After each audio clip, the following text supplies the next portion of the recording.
recuerden que el título de la predicación es "De Dios es el socorro de los hombres". De Dios es el socorro de los hombres. Sería la parte 4 del Salmo 18. Y vamos a ver de los versos 46 al 50. Pero yo quiero que ustedes tengan en mente una vez más cuál es el propósito de la predicación del día de hoy, o más bien qué es lo que vamos a ver el día de hoy. Veremos, o hemos estado viendo 4 características que tenía David que le ayudaron a obtener el socorro de Dios. Hemos estado viendo 4 características que tenía David que le ayudaron a obtener el socorro de Dios. ¿Y cuáles han sido estas primeras características? Se las leo rápidamente. Primero, Dios le dio socorro a David porque clamaba a él, porque oraba. Verso 1 al 19. Dios también le dio socorro a David porque obraba en justicia. Verso 20 al 29. Igualmente, Dios le dio socorro a David porque David reconocía su debilidad. Verso 30 al 45. Y el día de hoy vamos a ver el último punto, que es que Dios dio el socorro a David porque le exaltaba. De verso 46 al 50. Y a nosotros también nos puede dar Dios socorro en momentos de nuestras necesidades si también le exaltamos igual que David. Entonces, hermanos, vamos al Salmo 18 y vamos a leer los últimos versículos, verso 46 al 50. Después de leerlos vamos a ver el bosquejo de estos pasajes rápidamente y ya entramos a nuestro tema. Vean lo que dice Salmo 18, verso 46 al verso 50. Dice así la palabra de Dios. Viva Jehová y bendita sea mi roca y enaltecido sea el Dios de mi salvación, el Dios que venga mis agravios y somete pueblos debajo de mí, el que me libra de mis enemigos y aún me eleva sobre los que se levantaron contra mí. Me libraste de varón violento. Por tanto, yo te confesaré entre las naciones, oh Jehová, y cantaré a tu nombre. Grandes triunfos da a su rey, y hace misericordia a su ungido, a David y a su descendencia para siempre. Rápidamente vamos a ver el bosquejo de este pasaje, de estos pasajes que vamos a ver. Punto número 1 del bosquejo. Bendito sea Yahvé, nuestra protección. Verso 46 al 48. Punto número 1 del bosquejo. Bendito sea Yahvé, nuestra protección. Verso 46 al 48.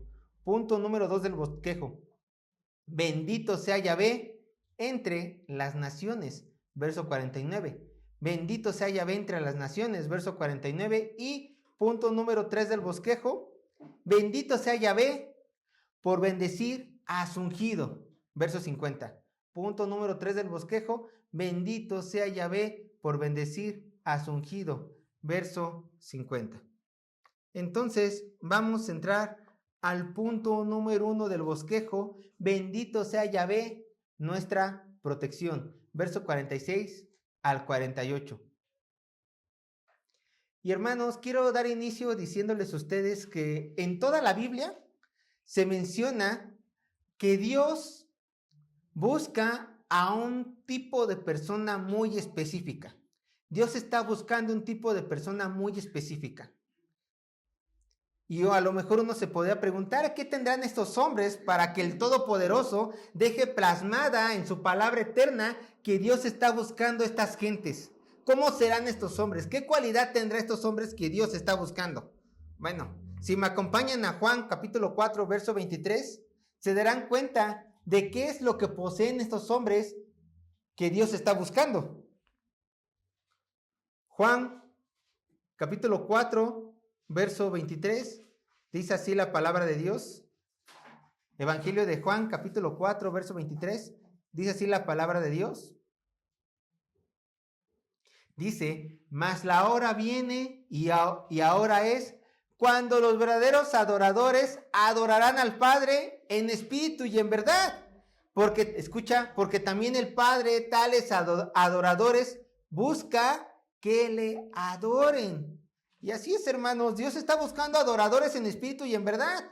¿Quiénes son este tipo de personas? Bueno, personas que con hechos y en palabras reflejan las maravillas del Todopoderoso Yahvé y de su Cristo.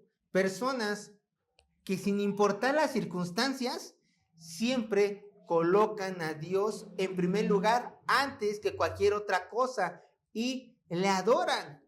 Hermanos, si ustedes no se han dado cuenta, David era una de estas personas que Dios estaba buscando.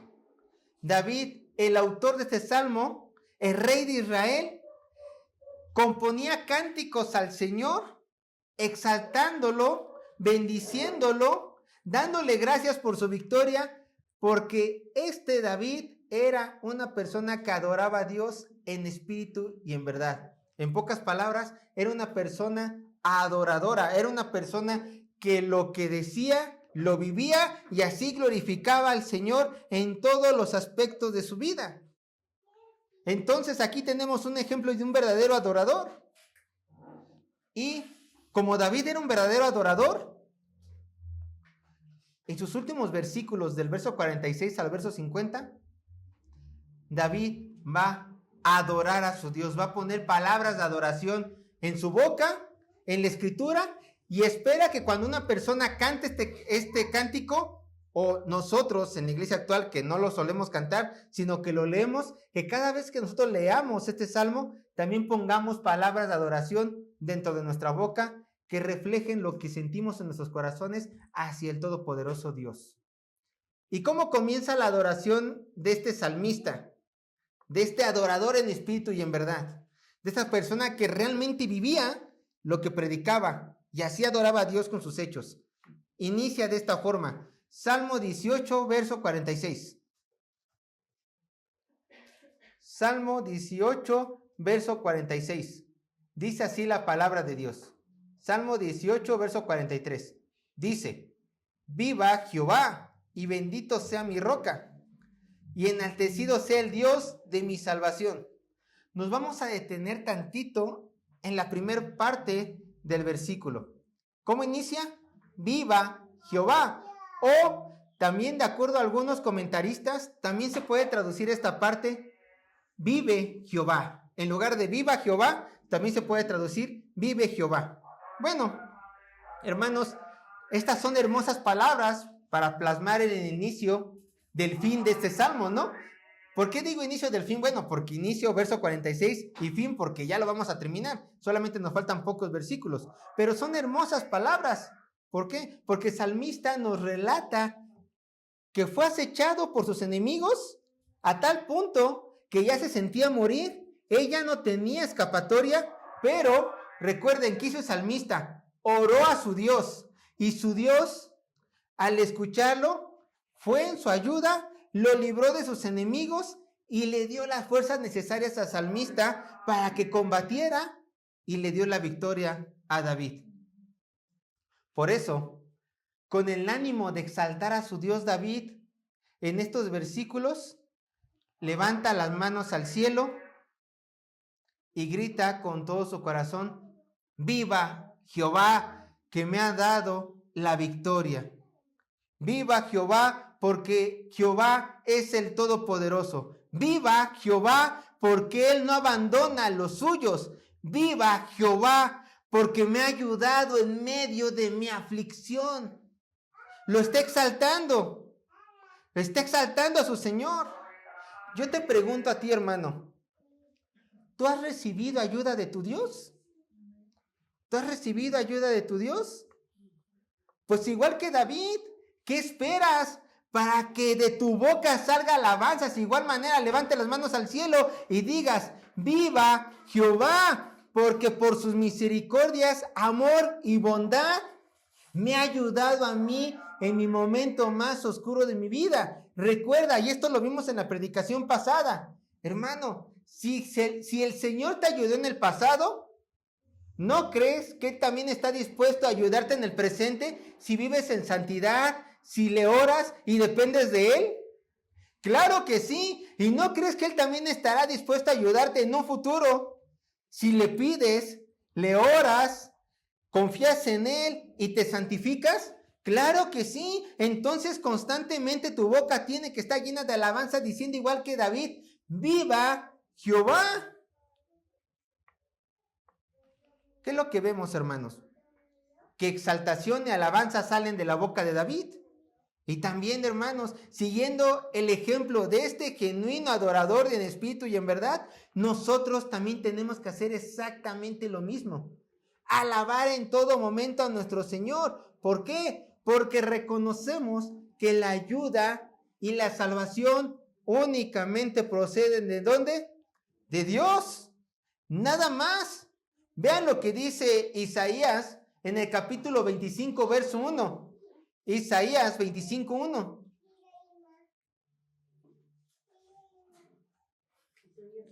Capítulo 25, verso 1. Isaías, capítulo 25, verso 1.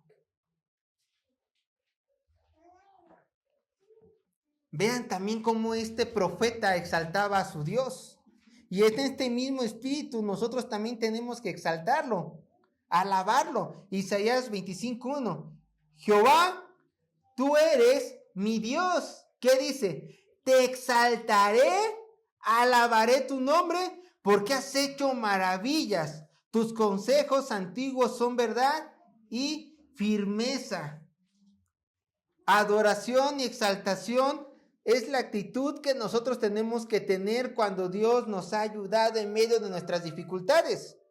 Bueno, ahorita simplemente nosotros hemos visto la frase viva Jehová, ¿verdad? Pero ¿cómo vimos que también se puede traducir la frase vive Jehová, ¿cierto?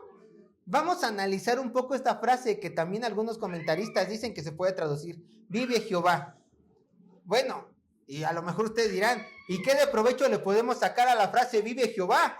Pues mucho, hermanos, porque escúchame, la frase vive Jehová nos trae a la mente la verdad de que tenemos un Dios vivo. Tenemos un Dios vivo. Escucha, mientras los enemigos de David, los enemigos paganos de David, tenían 1000 dioses a su favor, David solamente tenía el favor de un solo Dios. Pero hay una gran diferencia. No solamente que es el Dios todopoderoso, que es toda la diferencia, ¿no? Sino que genuinamente el Dios de David estaba vivo. Mientras que los miles y miles de dioses paganos no tienen vida. ¿Por qué no tienen vida? Porque nada son. No con esto estoy diciendo que no existan los seres demoníacos. Claro que no. Pero el único autoexistente y eterno, ¿quién es?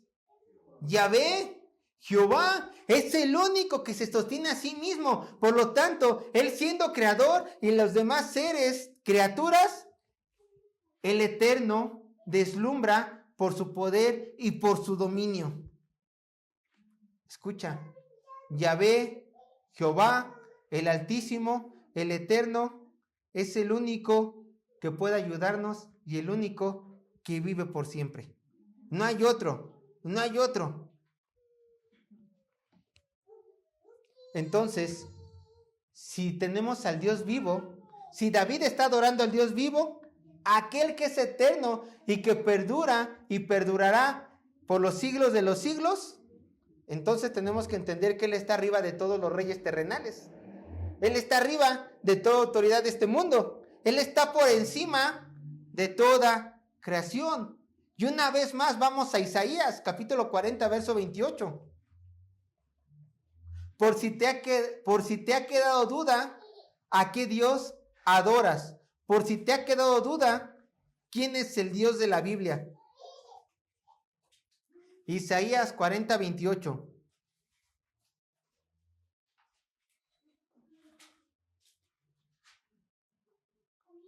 Isaías 40, 28. Dice así la palabra de Dios. Y lo hace de forma de pregunta, ¿eh? ¿No has sabido? ¿No has oído que el Dios eterno es Jehová, el cual creó los confines de la tierra? No desfallece, ni se fatiga con cansancio, y su entendimiento no hay quien lo alcance. Y ahí podemos poner, y su poder infinito, su misericordia todos los días, su amor perpetuo. ¿Por qué? Porque Él es eterno. Él es eterno. Hermanos, tú no estás sirviendo a un Dios imaginario. Tú no le sirves a un Dios de mentiras. Cuando venimos antes de predicar, y espero que llegues temprano, cuando antes de predicar alabamos a Dios, tú no estás levantando tu voz, al aire. Tus palabras no se pierden en el aire. Tus palabras van dirigidas de aquí, de esta iglesia, al trono del Dios vivo, el cual sí tiene poder para escucharte. A ese Dios exaltas. Las personas de allá afuera que dicen que no tienen Dios, se adoran a sí mismas. Las personas de allá afuera que dicen que tienen un Dios que no sea, el Dios de la Biblia, están adorando un Dios imaginario. Pero tú adoras al Dios inmortal, al Dios todopoderoso. ¿Y en eso en qué te beneficia? ¿En qué te beneficia conocer que tienes un Dios eterno? En mucho, porque Él ha prometido que como Él es eterno, los que hemos creído en Él, también seremos eternos, viviremos por siempre. Bueno, ahí hay una palabra, ¿no? Eternidad quiere decir que desde un inicio hasta el fin, siempre va a ser. Nosotros, más que eternos, porque no vamos a ser eternos, vamos a vivir por siempre, por los siglos de los siglos, así dice la palabra, ¿no? Nosotros no somos igual por el Creador, pero bueno, se entiende la idea, ¿no? Que vamos a estar por siempre con nuestro Señor, y así lo hace ver las Escrituras. Vean 1 Tesalonicenses 4:17, vayan conmigo, 1 Tesalonicenses capítulo 4, verso 17.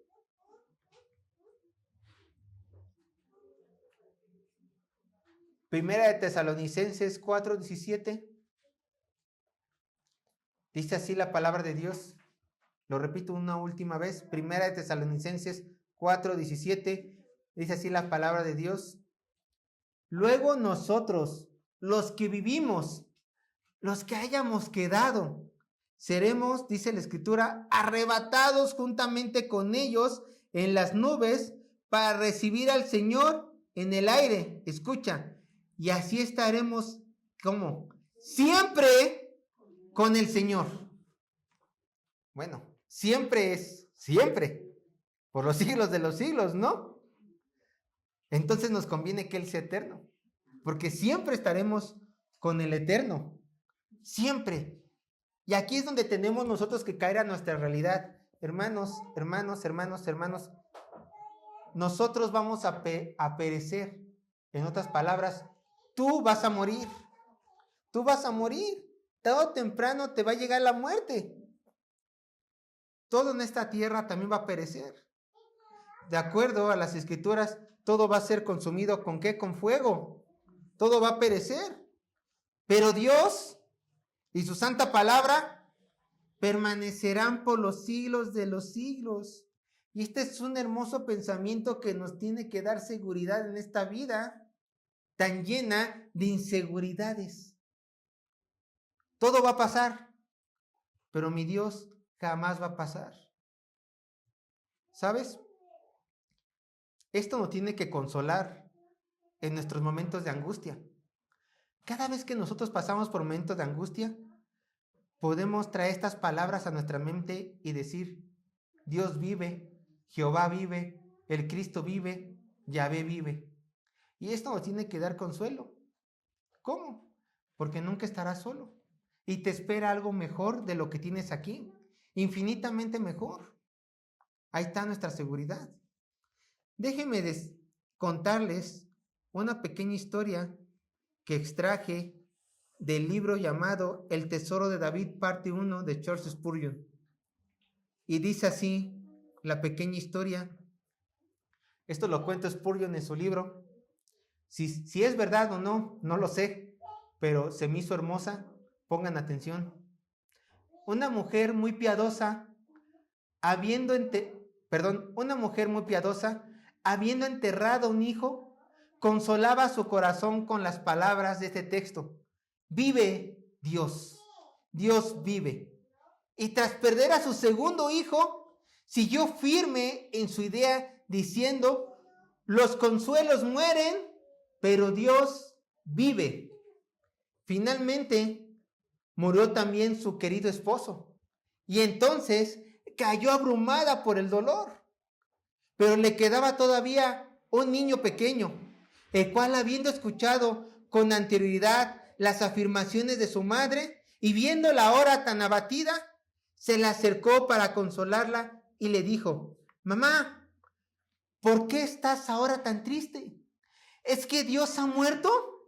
¿Dios ha muerto, mamá? Esto le llegó al corazón y por la gracia divina logró recobrar su anterior confianza en Dios, afirmando de nuevo que Dios es un Dios vivo. De modo que, cristianos, apresaos a superar vuestro desánimo y alentad vuestros espíritus como hizo David, exclamando: el Señor vive. La única forma en la cual, hermanos, nosotros podemos estar tristes y desesperados es de que nuestro Dios haya muerto. Pero como Dios vive eternamente, tenemos que recobrar ánimo y seguir adelante, esperando el consuelo de Dios. ¿Por qué? Porque Jehová vive. También, regresando al Salmo 18, hermanos, cerrando la cita, regresando al Salmo 18, verso 46, no solamente dice Jehová vive, también dice después: y bendita sea mi roca. Bueno, David no solamente está exaltando y reconociendo al eterno Dios, también está bendiciendo a nuestro Señor, porque Él es la roca firme en la cual todo hombre se puede acercar para alcanzar protección. Jehová es bendito porque es nuestra roca, porque en Él estamos a salvo de todo peligro. Y continúa diciendo después, en ese mismo versículo, verso 46, Salmo 18: y enaltecido sea el Dios, ¿de quién? De mi salvación. Hermanos, yo les pregunto, después de todo lo que hemos aprendido en la palabra de Dios, y después de todo lo que hemos estado estudiando en este salmo, claro está, Salmo 18, ¿existe otro Dios que pueda ayudarnos? La respuesta lógica a esta pregunta es un fuerte no. No existe otro Dios que nos pueda ayudar. Y esto lo entendía David, y por eso plasmó que el único que merece ser enaltecido debe de ser el único Dios que tiene poder para salvar. Bueno, ahora yo te vuelvo a hacer otra pregunta. ¿Hay otro Dios fuera de Jesús que pueda salvarte de la ira venidera? Claro que no. No hay otro Dios. Solo Cristo puede salvarnos de la ira venidera. Y solo a rendirnos ante Rey de Reyes y Señor de Señores podemos alcanzar misericordia, perdón de pecados y así ser salvados. Nada más. Por eso es necesario que tus labios nunca paren de alabar a tu Dios y que esos labios nunca dejen de decir: solo en Cristo hay salvación, tanto de mis enemigos como de la ira venidera que, crean hermanos, se aproxima. Vean lo que dice Hechos capítulo 4, verso 11 y 12 con respecto en que solamente en Cristo hay salvación. Hechos 4, 11 y 12.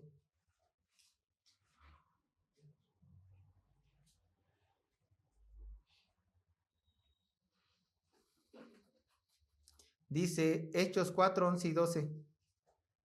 Dice así la palabra de Dios. Hechos capítulo 4, verso 11 y 12. Dice: este Jesús es la piedra reprobada por vosotros los edificadores, la cual ha venido a ser cabeza del ángulo. Y en ningún otro hay que salvación, porque no hay otro nombre bajo el cielo dado a los hombres en que podamos ser salvos. Y esto nos tiene que quedar claro. Y cuando compartas el evangelio, por favor, esfuérzate en que esto le quede claro a las personas. Que dice la Biblia, nos crean o no, pero dice la Biblia que solamente en Cristo Jesús hay salvación. No hay otro nombre dado a los hombres el cual nosotros podamos ser salvos. Por eso es el Dios de nuestra salvación. Pues bien, David en este versículo reconoce el poderío de nuestro Dios y le da alabanza. Pero también sigue hablando de sus obras en los siguientes versículos. Vamos, Salmo 18, verso 47, vean lo que dice. No solamente en este último versículo dijo que el Señor vive, que Él es la roca y que también Él es el Dios de la salvación, sino que continúa diciendo que este mismo Dios, dice David, es el Dios que venga mis agravios y somete pueblos debajo de mí. Vean cómo también la primer parte de este versículo lo tradujo la Nueva Biblia de las Américas. Nuestra versión de la Reina Valera 1960 y lo traduce así, el Dios que venga mis agravios. Pero si ustedes van a una Nueva Biblia de las Américas, lo traduce de la siguiente manera, el Dios que por mí ejecuta venganza. El Dios que por mí ejecuta venganza. Hermanos, nuestro Dios nunca tomará por inocente al culpable. Su santa justicia lo lleva a darle a cada uno lo que le corresponde. Bueno, ¿y cuál crees que es el pago que le corresponde a los enemigos de los siervos de Dios? Te lo repito. ¿Cuál crees que es el pago que le corresponde a los enemigos de los siervos de Dios? Yo te respondo, su ira eterna. Su ira eterna.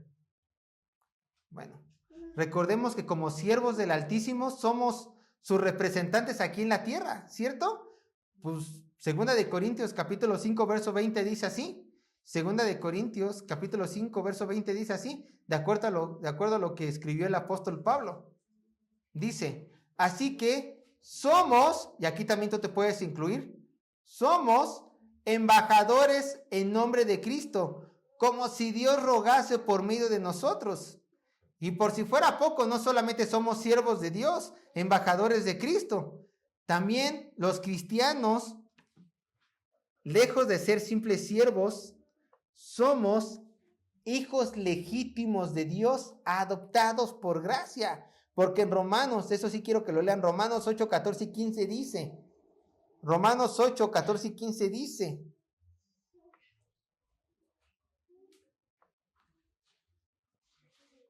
Romanos 8, 14 y 15.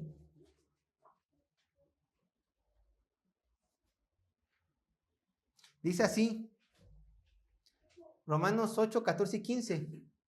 Porque todos los que son guiados por el Espíritu de Dios, estos son hijos de Dios. Pues no haber recibido espíritu de esclavitud para estar otra vez en temor, sino que haber recibido el espíritu de adopción, por el cual clamamos, Abba, Padre.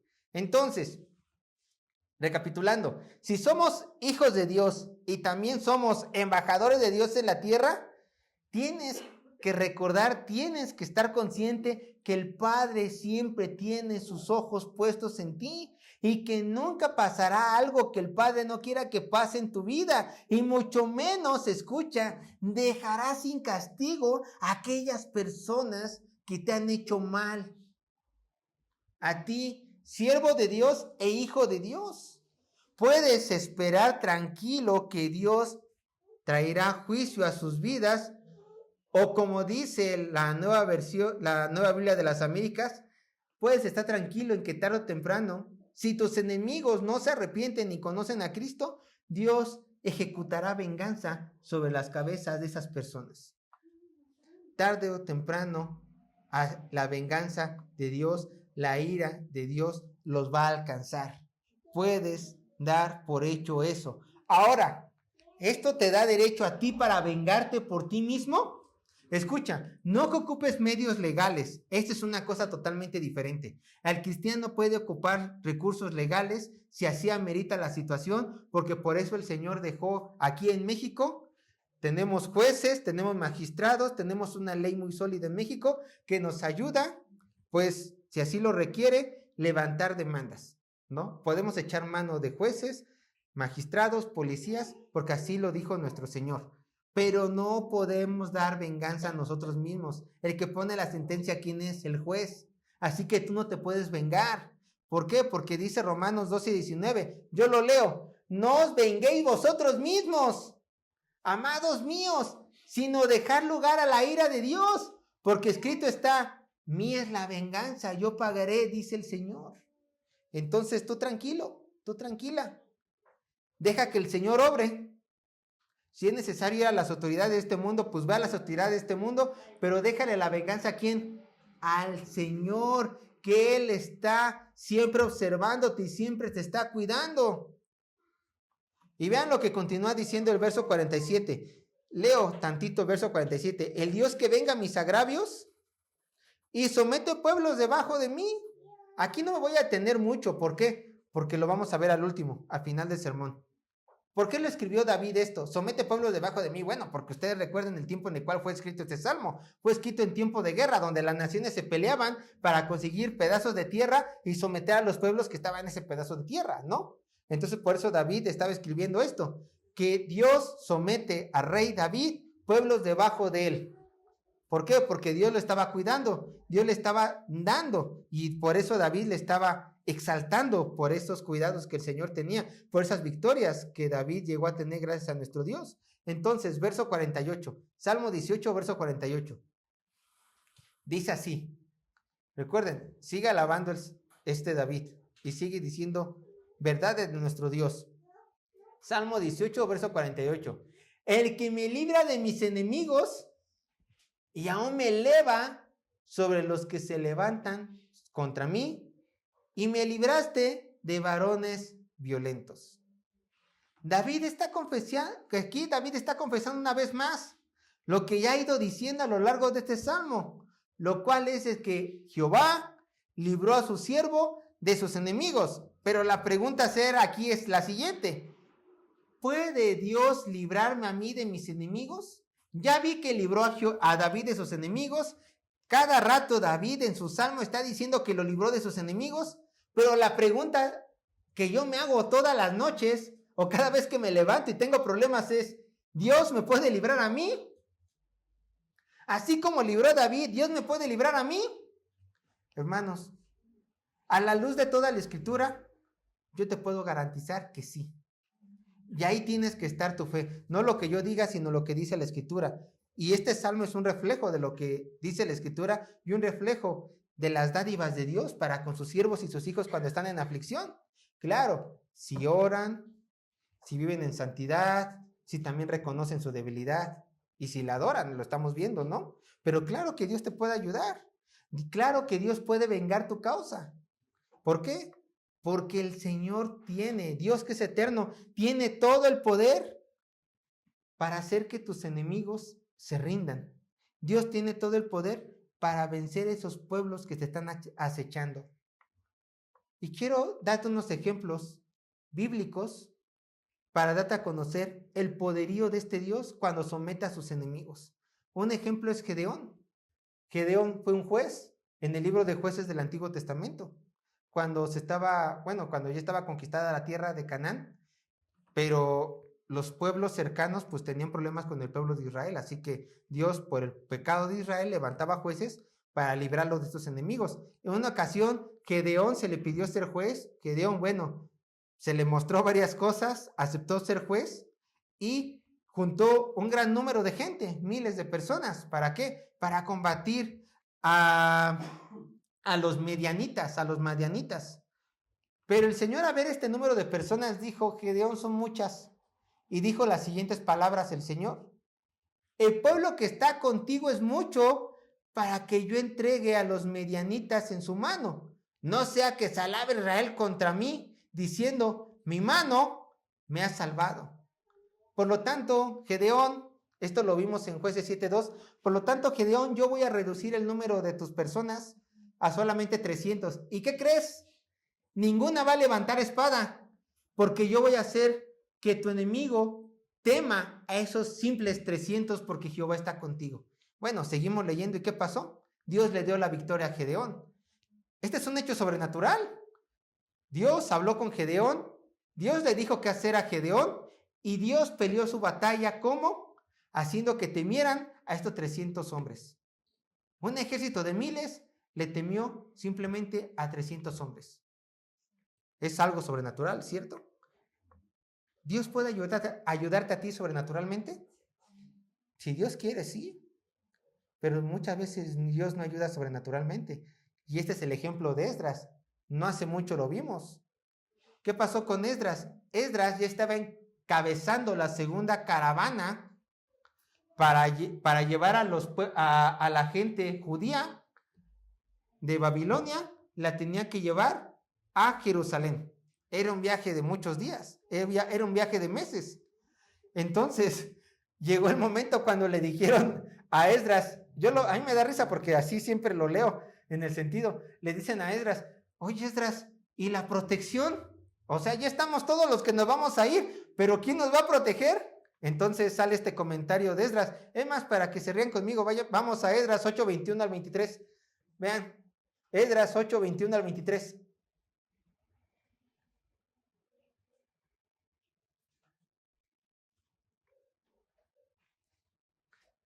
Esdras, capítulo 8, verso 21 al 23.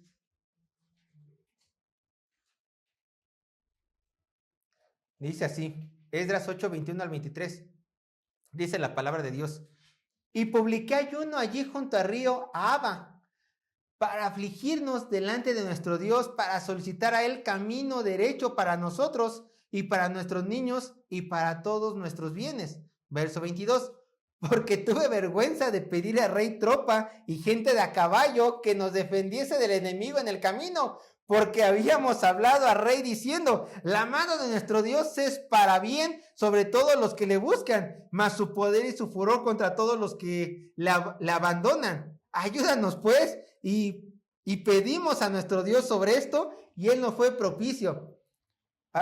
Oye, ¿y la ayuda? ¿Por qué nos detuvimos aquí? Y Esdras, no, pues hay que orar porque ya nos encaminamos a Jerusalén. Bueno, sí, Esdras, pero la ayuda... No, te voy a contar la verdad. Sentí vergüenza al decirle al rey que nos diera ayuda. ¿Por qué? Porque todo el tiempo me la pasé diciendo al rey que Dios era poderoso para ayudarnos. Y ahora quieres que le diga al rey que nos dé ayuda cuando le estoy diciendo que Dios es todopoderoso. No, mejor vamos a orar. Por eso me da risa. Pero bueno, ¿cuándo Dios ayuda, hermanos? Cuando hay un hombre que le tiene fe. Cuando tú le tienes fe. ¿Llegaron con bien ellos?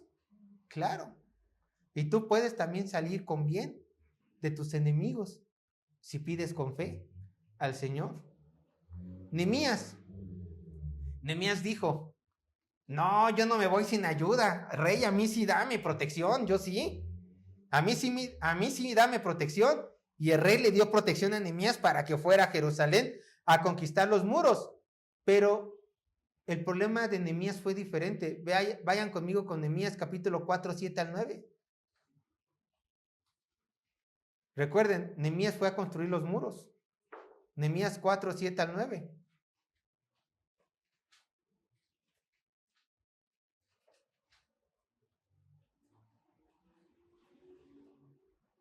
Y ve cómo Dios ayudó a Nehemías en contra de sus enemigos. Gedeón lo libró con pocos hombres. A Esdras, Dios lo libró de las inclemencias del desierto, de los bandidos, llegando con bien de Babilonia a Jerusalén. Pero ve cómo ayuda a Nehemías. Mientras Nehemías trabaja en la obra de Dios. Pero aconteció que oyendo Sanballat y Tobías, los árabes, los amonitas y los de Asdod, que los muros de Jerusalén eran reparados porque ya los portillos comenzaban a ser cerrados, se encolerizaron mucho y conspiraron todos a una para venir a atacar a Jerusalén y hacerle daño. Entonces oramos a nuestro Dios y por causa de ellos pusimos guarda contra ellos de día y de noche. Una vez más vemos cómo los enemigos de Dios y los enemigos de los siervos de Dios quieren atacar a un siervo de Dios. ¿Y qué hace esta gente? Se pone a orar, confía en su Dios. Sí, a lo mejor tienen miedo, pero dicen, vamos a hacer un plan, vamos a poner guardia, no vamos a dejar de trabajar. y que el Señor nos ayude. Vamos a seguir adelante en lo que nos corresponde. En otras palabras, no por el miedo nos vamos a detener. Se lo estoy parafraseando. No por el miedo el cristiano se va a detener. Tiene que confiar en su Dios y seguir con los planes que ha orado a su Dios que los bendiga. Y entonces, ¿qué pasó? Nehemías capítulo 6, verso 9. Vean. Aquí siguen los acosos de los enemigos, porque todos ellos me amedrentaban diciendo, se debilitarán las manos de ellos en la obra y no será terminada.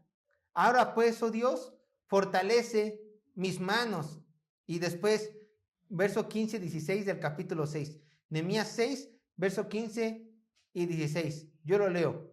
Fue terminado pues el muro el 25 del mes de Elul en 52 días. Y cuando lo oyeron todos nuestros enemigos, temieron todas las naciones que estaban alrededor de nosotros y se sintieron humillados y conocieron que por nuestro Dios había sido hecha esta obra. Hermanos, ya lo vimos, Dios puede ayudarte sobrenaturalmente, claro, pero Dios muchas veces no te ayudará sobrenaturalmente. Dios querrá que tengas fe, que sigas el camino y que sigas trabajando. A lo mejor tú puedes decir y llegar a tu mente, Sergio, pero estos hombres trabajaban en la obra de Dios. Sí, es verdad. Estos hombres trabajaban en la obra de Dios y por eso fueron socorridos. Pero, ¿crees que Dios te ama solamente cuando trabajas en su obra? ¿No crees que Dios te ama plenamente como eres? Claro, yo espero y Dios espera que tú trabajes en su obra, ¿no? De una u otra manera. Pero no creas que porque tu trabajo sea poco ante tus ojos, Dios te va a dejar desprotegido, menos desprotegido que Gedeón, que Esdras y que Nehemías. Para nada. Tú tienes ahora un derecho que ellos no tuvieron. Ser llamado hijo de Dios. Si el padre malo da de comer a sus hijos, cuando más el padre bueno le dará alimento a sus hijos todos los días. Si el padre malo, cuando ve que a su hijo le están haciendo daño, por lo menos hace algo para defenderlo, cuando más tu padre bueno, cuando ve que tú estás en apuros, siendo acosado, estando en desventaja en una situación, no va a querer mover el universo para ayudarte. Recuerda que tu Padre es el Padre eterno. ¿Y qué crees? Tu Padre eterno no está en su trono, simplemente con los brazos cruzados viéndote sufrir. ¿Te acuerdas lo que vimos en el verso 1 al 19 del Salmo 18? Nuestro Padre pelea nuestras batallas. Fíjense que en la semana pasada o antepasada, ya no me acuerdo bien, Alejandro y yo nos encontramos viendo un pequeño documental en Netflix. Últimamente estamos viendo muchos documentales y el documental que estábamos viendo se llama Las fuerzas de élite más poderosas del mundo.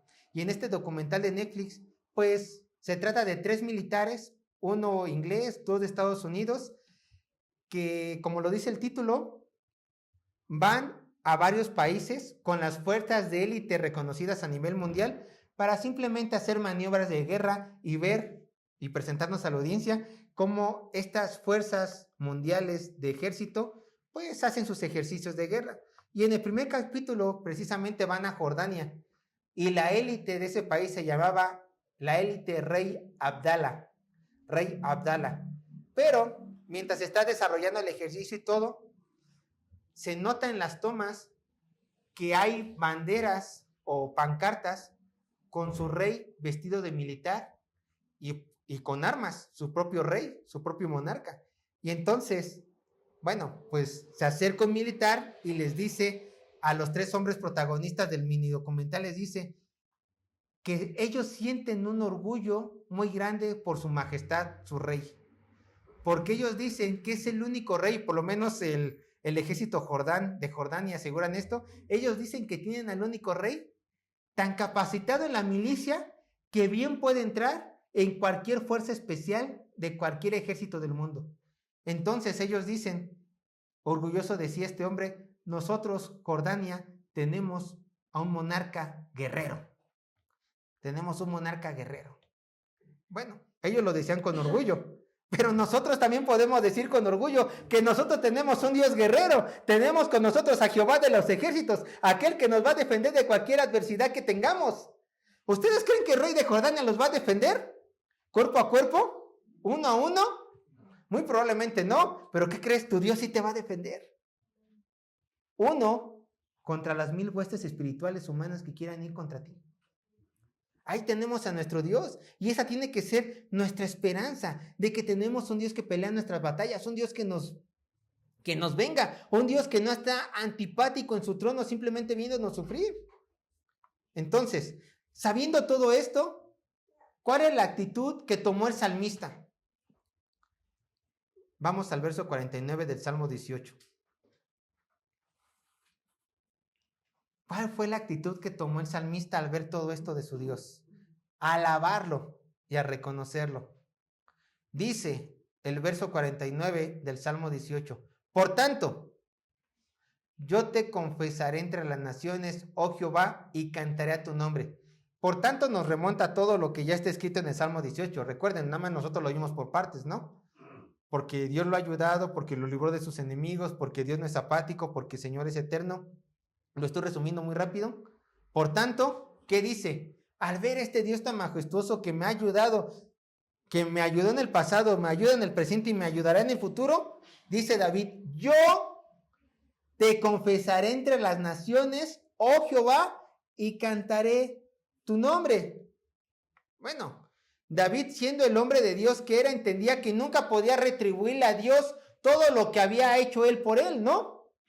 Él dice, ¿qué puedo hacer por Dios? ¿Por qué me ha ayudado tanto? ¿Qué puedo hacer por él? ¿Qué creen? David conocía la palabra de Dios y se le ocurrió algo para retribuirle a Dios lo que había hecho. En algún sentido, por supuesto. ¿Qué es lo único que el hombre puede hacer por Dios? Escucha, en un sentido general, nada. Tú no puedes hacer nada para retribuirle a Dios algo. Pero la Escritura sí nos deja ver que Dios quiere algo de nosotros. Y así nosotros podemos, en alabanza, retribuirle. ¿Qué es? Hablar de Él a las naciones para que más gente le conozca y más gente le adore. Tú quieres hacer algo por tu Dios, quien te ha ayudado, te ha defendido y te va a vengar en el día que enjuicia a todas las personas. Pues bien, ponte a trabajar. Predica a tu Cristo. Hermanos, no te conformes por ser un cristiano de 4 paredes. No te conformes que la única voz que adora a Dios sea la tuya. Por favor, no hagas eso. Mejor busca que más personas adoren a tu Dios, evangelizando. Así las encontrarás. Predícales de Cristo, para que tú no seas el único de la iglesia tan santo que adora a Dios, sino que tengas un número grande de personas, un mar de hombres y de mujeres que adoren al Todopoderoso. No te conformes con solamente venir a tu iglesia en 4 paredes o simplemente orar en tu casa y leer la Biblia, que es bueno. Pero si esa es toda tu vida de cristiano, pues estás muy alejado de lo que Dios quiere que hagas, que es que salgas a la calle y que ahí vivas y prediques su santo evangelio. Yo no digo que no vivas la vida de Cristo, por supuesto, vívela. Pero, ¿cómo las demás personas van a saber que tú eres diferente si no les compartes tu fe? ¿Cómo las demás personas van a saber de este Dios glorioso si tú no les hablas de este Dios glorioso? Dirán, Sergio se comporta muy recto. Sergio no se va a tomar con los amigos los fines de semana. Sergio siempre anda muy bien portado donde está. Pero si yo nunca les predico de Cristo, ¿creen que esas personas, por un testimonio de un simple hombre, pueden llegar a ser salvas? Claro que no. Claro que no. Por eso dice Romanos 10, 14 y 15. Quiero que lo lean. Romanos 10, 14 y 15.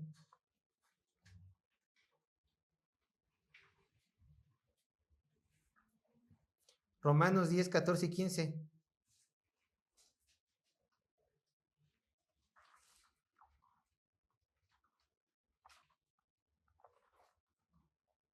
Romanos 10, 14 y 15. Dice así la palabra de Dios. ¿Cómo pues invocarán a aquel en el cual no han creído? ¿Y cómo creerán en aquel de quien no han oído? ¿Y cómo irán sin haber quien les predique? ¿Y cómo predicarán si no fueren enviados? Como está escrito, cuán hermosos son los pies de los que anuncian la paz, a los que anuncian buenas nuevas. Ay, Sergio, es que ustedes no nos han enviado. Bueno, si esa es su forma de pensar, yo les digo, ya vayan a las calles y ya prediquen, por favor. Ya los envió, Alejandro y yo ya los enviamos, ya sálganse y prediquen, ¿no? Ya conocen tanto de Dios que es necesario que ya lo compartan. Es que yo solamente llevo pocos meses. Bueno, apuesto que sabes más de Dios de los de allá afuera. Entonces ve y predica. Es que yo solamente sé que Dios es Cristo y que en Jesucristo hay salvación. Perfecto, no necesitas más. Ve y predica ese Cristo. Nada más así. Nada más así. Tu testimonio va después de que les presentes a Cristo. Primero preséntales a Cristo. Entonces tú ya cumples con esta parte. La pregunta es, ¿y cómo predicarán si no fueron enviados? Bueno, pues ya han sido enviados, vayan y prediquen. Les toca el resto a ustedes y a mi Señor. No se conformen, hermanos. Si realmente valoran lo que Dios hizo, está haciendo y hará por ustedes en el sentido de ayudarles, vayan y prediquen. Que su nombre sea adorado, no solo en su cuarto, no solo en esta iglesia, sino en todo el mundo. Por más gente, por más gente, por más gente. Bueno, hasta este punto le voy a meter más agilidad, que solamente falta un versículo. Hasta este punto de la predicación ya hemos visto que Dios ayuda a los que oran, a los que son justos, a los que reconocen su debilidad, pero como ya lo hemos visto, hay un último tipo de personas a las cuales Dios también ayuda, y son los que le exaltan, los que le adoran. Y hermanos, como ya lo vimos, Dios está buscando adoradores en espíritu y en verdad. Y yo te pregunto, ¿quieres que Dios te brinde de su socorro en tus momentos de aflicción? Obviamente me vas a contestar que sí, ¿no? Entonces, yo te pregunto, si quieres que Dios te ayude en momentos de tu aflicción, ¿te encuentras adorando en estos momentos a tu Dios? ¿Te encuentras adorando en todo tiempo a tu Señor? ¿O simplemente te la pasas quejándote porque no te ha ayudado a tus ojos o no te ha ayudado como tú quieres que Él te ayude, creyéndote más superior que Dios? David entendió una gran verdad, hermanos, y esto lo ayudó a que tuviera muchas victorias en sus vidas. Yo te voy a decir qué es lo que él entendía. ¿Listo? David entendía que Yahvé era digno de adoración en todo tiempo, estuviera David viviendo buenas o malas circunstancias. Entonces, cuando David entendía que Dios era digno de alabarlo todo el tiempo, sin importar las circunstancias que él mismo estaba viviendo, David, con la adoración que le daba al Señor, con esta exaltación, abría las puertas para que Dios lo bendijera. Tú tienes que adorar a tu Dios en todo momento, sin importar la circunstancia que estés viviendo. ¿Por qué? Porque simplemente Dios es digno de ser alabado por todo hombre, nada más por eso. Entonces, ¿tengo que alabar a mi Dios aunque Él no me esté ayudando? ¡Claro! ¿Tengo que adorar a mi Dios aunque las circunstancias no sean las que yo quiera? Por supuesto. Porque la deidad de Dios no depende de ti, tus sentimientos o tus circunstancias. Recuerda, yo soy el que soy, es Él. Entonces Él no es menos digno por el sufrimiento que tú estés pasando. Pero recuerda también esto, Dios no es un Dios malo. Entonces en medio de tu sufrimiento, Él te va a ayudar. Pero ¿cómo quieres pasar ese trago? Alabando a Dios y recordando su poder, su amor por ti, su misericordia, su gracia, o reprochando todo, impidiendo que Dios te bendiga. Yo espero que escojas la primera. Eso es lo más inteligente, lo más sabio. Y ahora sí, llegamos al último versículo, el verso 50, ya para terminar. Y aquí le puse el título, bendito sea Yahvé por bendecir a su ungido. Ve lo que dice el verso 50 del Salmo 18. Dice así la palabra de Dios. Grandes triunfos da su rey y hace misericordia a su ungido, a David, a su descendencia para siempre. Bueno, este último versículo cierra como David exaltando a su Dios, diciendo que Dios lo ha bendecido a él y que seguirá bendiciendo a su descendencia. Recordando aquí el pacto davídico, ¿no? Que no solamente iba a bendecir a David, sino que iba a bendecir a su simiente, a su descendencia. David aquí se menciona el mismo como el ungido, porque recuerden que anteriormente se ungían a los reyes para coronarlos como reyes. Y así cierra el salmo, simplemente alabando al Señor y diciendo lo que Él ha hecho por su rey, porque Él es escogido por Dios. Pero recuerdan que este también no solamente es un salmo de victoria, sino también se puede catalogar como un salmo mesiánico. Aquí David está plasmando algo muy interesante. Está diciendo, hace misericordia a su ungido, pero también dice a David y a su descendencia. ¿Quién es el ungido de Dios perfecto? ¿David? Cristo. De hecho, Mesías quiere decir ungido. Aquí está hablando del Mesías, de Cristo. ¿Y quién es la descendencia de David tan anhelada? ¿Salomón? No, la descendencia de David anhelada era Jesús de Nazaret.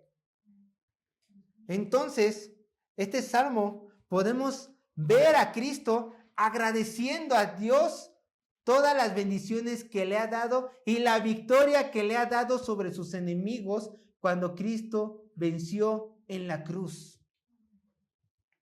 Vemos que en medio de las aflicciones Job, hasta cierto punto no se quejó, pero sí dijo, estoy en desacuerdo con Dios porque quiero saber por qué me está pasando esto, quiero tener a Dios en la cara. Pero en medio de sus aflicciones, Jesús, ¿qué fue lo que dijo? No quiso confrontar a Dios. Él dijo, hágase tu voluntad, y terminando en la cruz, ¿qué dijo? Consumado es. Cristo, siendo el ungido, siendo el que tiene la victoria completa, en este salmo lo vemos reflejado agradeciendo a su Dios por la futura victoria. Y como lo vimos, si Cristo tiene la victoria, ¿no creen que los que hemos sido salvos por Él también tendremos la victoria? Claro está.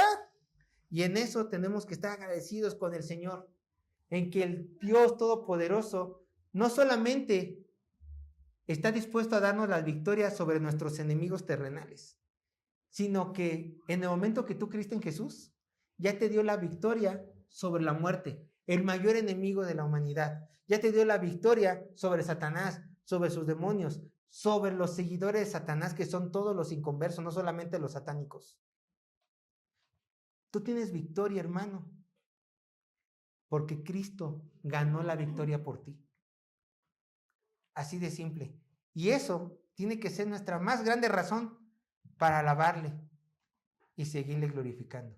Entonces, hermanos, ya terminé, pero tú quieres el socorro de Dios, bien haces. Ora a tu Dios. Vive en justicia, que es santidad. Reconoce que tú no puedes, reconoce la debilidad en tu vida, orando a Él, y exáltalo en todo momento, porque Él es digno. Él es digno, hermanos. Y así concluimos el Salmo 18. Vamos a orar, hermanos.